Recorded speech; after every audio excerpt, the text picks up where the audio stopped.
అందరికీ వందనాలండి. ఈ సమయంలో ఒక మంచి మాట ఏంటంటే, మనము దేవుని దగ్గర ఎంత ఒదిగుంటే అంత మంచిది. ఎంత తగ్గించుకుంటే అంత మంచిది. ఎంత భయభక్తులు కలిగి ఉంటే అంత మంచిది. దేవుని జ్ఞానాన్ని ఎంత సంపాదించుకుంటే అంత మంచిది.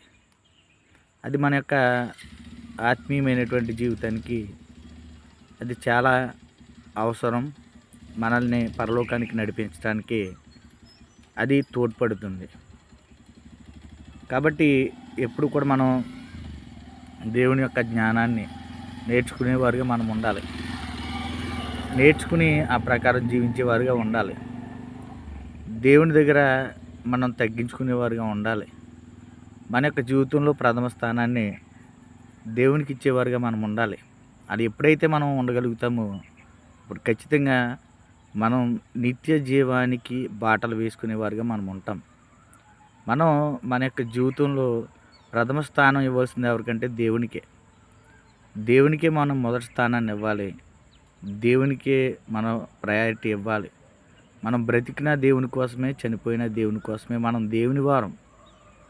కాబట్టి నేను చెప్పే విషయం ఏంటంటే, దేవునికి ఇవ్వవలసినటువంటి సమయాన్ని, దేవునికి ఇవ్వవలసినటువంటి దాన్ని ఏమంటారంటే దేవుని పట్ల చూపించవలసిన విధేయతను మనం ఎక్కడ కనుపరుచుకోలేకపోయినా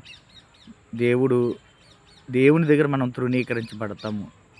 ఈ విషయాన్ని జ్ఞాపకం చేసుకుంటారని, ఈ విషయాన్ని మనసులో ఉంచుకుంటారని కోరుతూ అందరికీ వందనాలు.